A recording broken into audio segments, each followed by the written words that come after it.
So ayan, madaling araw palisan ako pero hindi umaandar itong TBS King.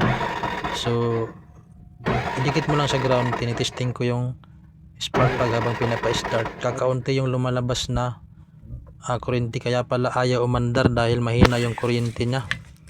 So duda ako mga idol, spark plug to.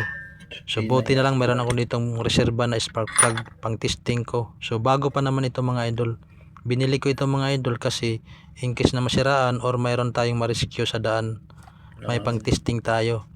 So ayan mga idol, titestingin natin. So hanap ka lang ng ground dyan tapos start mo yan. Tingnan mo mga lods, di ba malakas yan?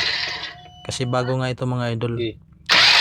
So tinignan ko kanina yung gasolina, mayroon naman, kaya nagduda ko na baka mahina yung kuryente. Ngayon ipa-start na natin.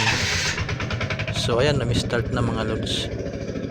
So ganun lang yung pagto-troubleshoot. Unang tingnan ninyo kung mayroong gasolina. Pangalawa, tingnan ninyo kung mayroon bang kuryente. So yung